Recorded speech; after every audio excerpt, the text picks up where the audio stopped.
Vous écoutez la leçon biblique de l'Église de la Science chrétienne indépendante de Plainfield, située à Plainfield, New Jersey, États-Unis d'Amérique. Leçon du dimanche 21 avril 2024. Sujet: Doctrine de l'expiation. Texte d'or, Luc. Mon enfant, lui dit le Père, tu es toujours avec moi, et tout ce que j'ai est à toi. Que dirons-nous donc à l'égard de ces choses? Si Dieu est pour nous, qui sera contre nous? Qui nous séparera de l'amour de Christ? Sera-ce la tribulation, ou l'angoisse, ou la persécution, ou la faim, ou la nudité, ou le péril, ou l'épée? Mais dans toutes ces choses, nous sommes plus que vainqueurs par celui qui nous a aimés. Car j'ai l'assurance que ni la mort, ni la vie, ni les anges, ni les dominations, ni les choses présentes, ni les choses à venir, ni les puissances, ni la hauteur, ni la profondeur, ni aucune autre créature ne pourra nous séparer de l'amour de Dieu manifesté en Jésus-Christ, notre Seigneur. Car en lui nous avons la vie, le mouvement et l'être. La Bible. Puis Dieu dit: faisons l'homme à notre image, selon notre ressemblance. Dieu créa l'homme à son image, il le créa à l'image de Dieu. Il créa l'homme et la femme. Dieu les bénit. Dieu vit tout ce qu'il avait fait, et voici, cela était très bon. Quand je contemple les cieux, ouvrage de tes mains, la lune et les étoiles que tu as créées, qu'est-ce que l'homme pour que tu te souviennes de lui, et le Fils de l'homme pour que tu prennes garde à lui? Tu l'as fait de peu inférieur à Dieu, et tu l'as couronné de gloire et de magnificence. Tu lui as donné la domination sur les œuvres de tes mains. Tu as tout mis sous ses pieds. On célébrait à Jérusalem la fête de la dédicace. C'était l'hiver. Et Jésus se promenait dans le temple, sous le portique de Salomon. Les Juifs l'entourèrent et lui dirent: jusqu'à quand tiendras-tu notre esprit en suspens? Si tu es le Christ, dis-le-nous franchement. Jésus leur répondit: je vous l'ai dit, et vous ne croyez pas. Les œuvres que je fais au nom de mon Père rendent témoignage de moi. Mais vous ne croyez pas, parce que vous n'êtes pas de mes brebis. Mes brebis entendent ma voix. Je les connais, et elles me suivent. Je leur donne la vie éternelle, et elles ne périront jamais, et personne ne les ravira de ma main. Mon Père qui me les a donnés est plus grand que tous, et personne ne peut les ravir de la main de mon Père. Moi et le Père, nous sommes un. Alors les Juifs prirent de nouveau des pierres pour le lapider. Jésus leur dit: je vous ai fait voir plusieurs bonnes œuvres venant de mon Père. Pour laquelle me lapidez-vous? Les Juifs lui répondirent: ce n'est point pour une bonne œuvre que nous te lapidons, mais pour un blasphème, et parce que toi, qui es un homme, tu te fais Dieu. Jésus leur répondit: si je ne fais pas les œuvres de mon Père, ne me croyez pas. Mais si je les fais quand même, vous ne me croyez point. Croyez à ces œuvres, afin que vous sachiez et reconnaissiez que le Père est en moi, et que je suis dans le Père. Là-dessus, ils cherchèrent encore à le saisir, mais il s'échappa de leurs mains. Jésus dit: ne crois-tu pas que je suis dans le Père, et que le Père est en moi? Les paroles que je vous dis, je ne les dis pas de moi-même. Et le Père qui demeure en moi, c'est lui qui fait les œuvres. En vérité, je vous le dis, celui qui croit en moi fera aussi les œuvres que je fais, et il en fera de plus grandes, parce que je m'en vais au Père. Et tout ce que vous demanderez en mon nom, je le ferai, afin que le Père soit glorifié dans le Fils. Si vous demandez quelque chose en mon nom, je le ferai. Je vous laisse la paix, je vous donne ma paix. Je ne vous donne pas comme le monde donne. Que votre cœur ne se trouble point, et ne s'alarme point. Je suis le vrai cep, et mon Père est le vigneron. Tout sarment qui est en moi et qui ne porte pas de fruit, il le retranche. Et tout sarment qui porte du fruit, il l'émonde, afin qu'il porte encore plus de fruits. Déjà vous êtes purs à cause de la parole que je vous ai annoncée.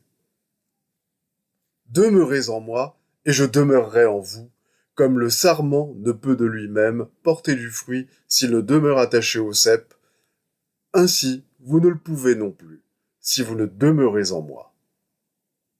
Je suis le cep, vous êtes les sarments. Celui qui demeure en moi et en qui je demeure porte beaucoup de fruits, car sans moi, vous ne pouvez rien faire. Si quelqu'un ne demeure pas en moi, il est jeté dehors comme le sarment et il sèche. Puis on ramasse les sarments, on les jette au feu et ils brûlent. Si vous demeurez en moi et que mes paroles demeurent en vous, demandez ce que vous voudrez, et cela vous sera accordé. Si vous portez beaucoup de fruits, c'est ainsi que mon Père sera glorifié et que vous serez mes disciples. Comme le Père m'a aimé, je vous ai aussi aimé. Demeurez dans mon amour. Si vous gardez mes commandements, vous demeurerez dans mon amour, de même que j'ai gardé les commandements de mon Père et que je demeure dans son amour. Je vous ai dit ces choses, afin que ma joie soit en vous et que votre joie soit parfaite. Vous êtes mes amis, si vous faites ce que je vous commande. Après avoir ainsi parlé, Jésus leva les yeux au ciel et dit : Je t'ai glorifié sur la terre, j'ai achevé l'œuvre que tu m'as donnée à faire. Et maintenant, toi, Père, glorifie-moi auprès de toi-même, de la gloire que j'avais auprès de toi avant que le monde fût. J'ai fait connaître ton nom aux hommes que tu m'as donnés du milieu du monde. Ils étaient à toi, et tu me les as donnés, et ils ont gardé ta parole. Maintenant, ils ont connu que tout ce que tu m'as donné vient de toi. Je ne te prie pas de les ôter du monde, mais de les préserver du mal. Ce n'est pas pour eux seulement que je prie, mais encore pour ceux qui croiront en moi par leur parole, afin que tous soient un, comme toi, Père, tu es en moi, et comme je suis en toi, afin qu'eux aussi soient un en nous, pour que le monde croie que tu m'as envoyé. Je vais maintenant lire les passages corrélatifs, tirés du livre d'études de la science chrétienne, Science et santé avec la clé des Écritures, de Mary Baker Eddy. La science explique que l'existence séparée de la divinité est chose impossible.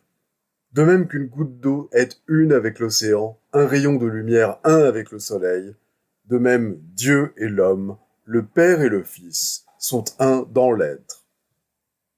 L'Écriture dit : car en lui nous avons la vie, le mouvement et l'être.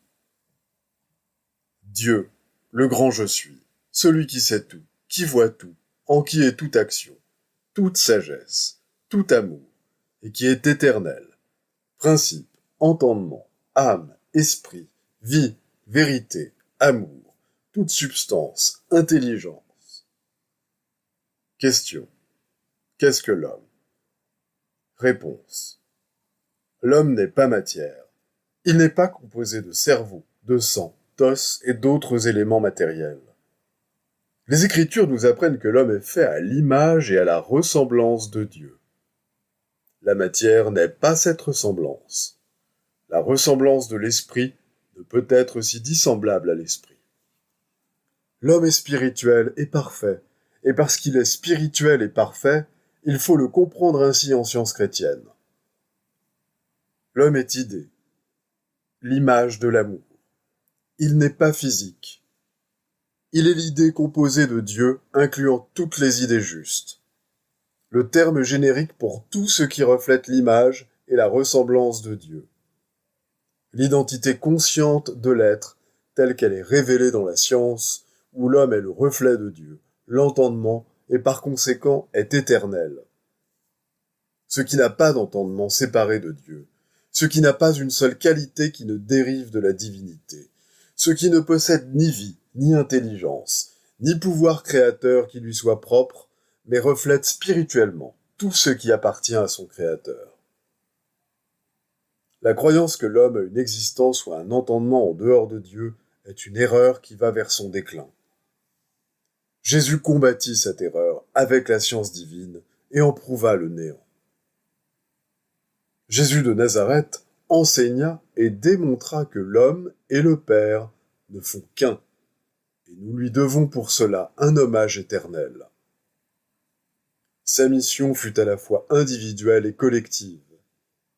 Il accomplit parfaitement l'œuvre de la vie, non seulement pour être juste envers lui-même, mais aussi par miséricorde envers les mortels, afin de leur montrer comment accomplir la leur, mais non de l'accomplir à leur place, ni de leur épargner une seule responsabilité. Jésus agit hardiment contre l'évidence accréditée des sens, contre les doctrines et les pratiques pharisaïques, et il réfuta tous ses adversaires par son pouvoir guérisseur.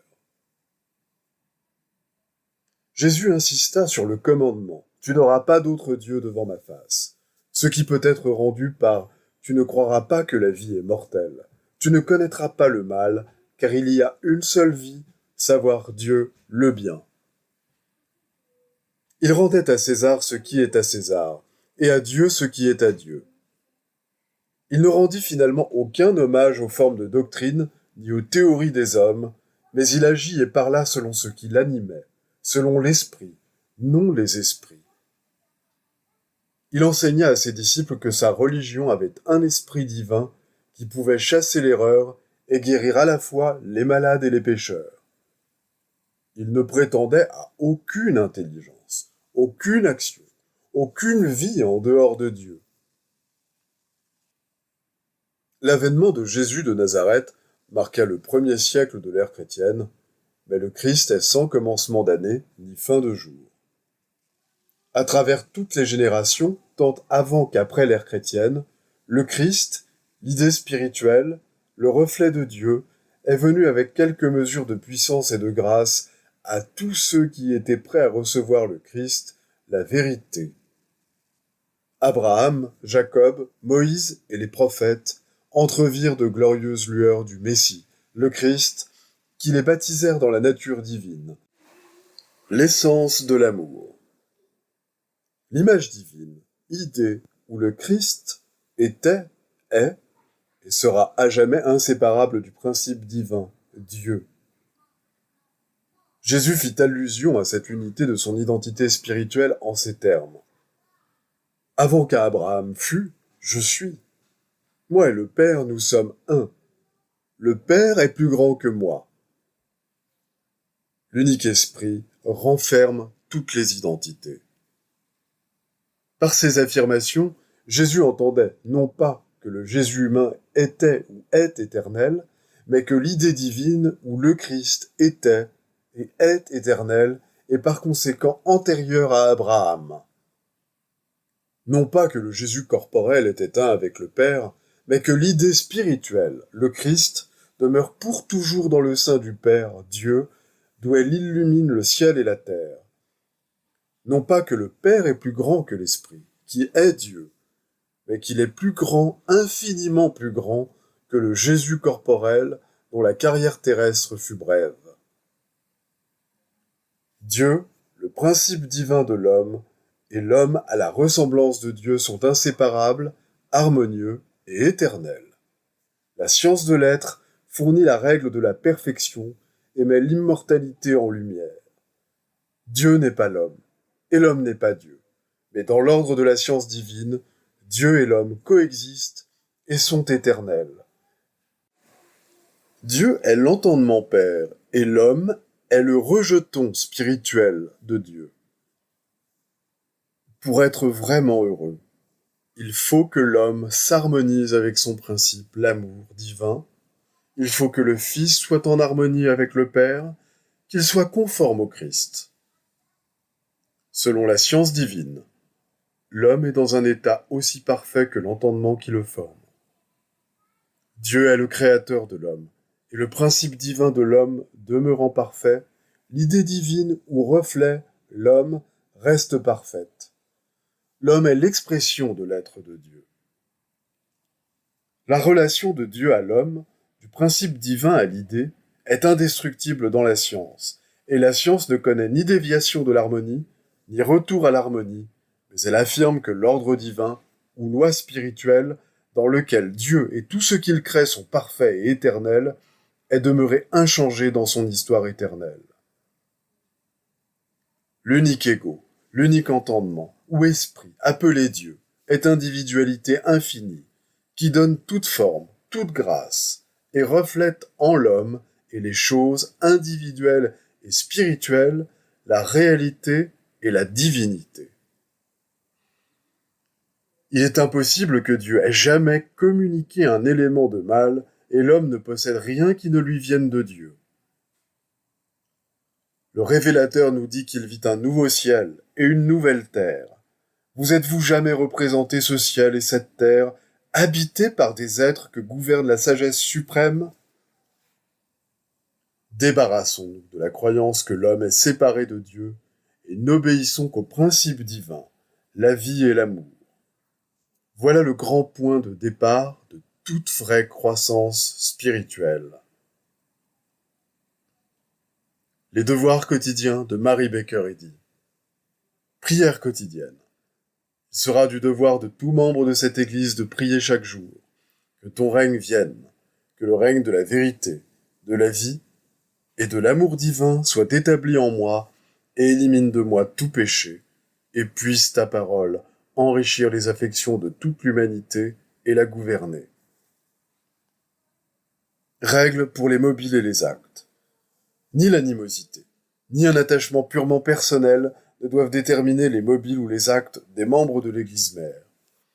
Dans la science, l'amour divin seul gouverne l'homme, et un scientiste chrétien reflète les 12 aménités de l'amour en réprouvant le péché et en manifestant un véritable esprit de fraternité, de charité et de pardon. Les membres de cette Église doivent journellement veiller et prier pour être délivrés de tout mal, pour ne pas prophétiser, juger, condamner, conseiller, influencer ou être influencés d'une manière erronée. Vigilance face au devoir. Il sera du devoir de chaque membre de cette Église de se défendre journellement contre la suggestion mentale agressive et de ne pas se laisser entraîner, à oublier ou à négliger son devoir envers Dieu, envers son leader et envers l'humanité. Par ses œuvres, il sera jugé et justifié ou condamné.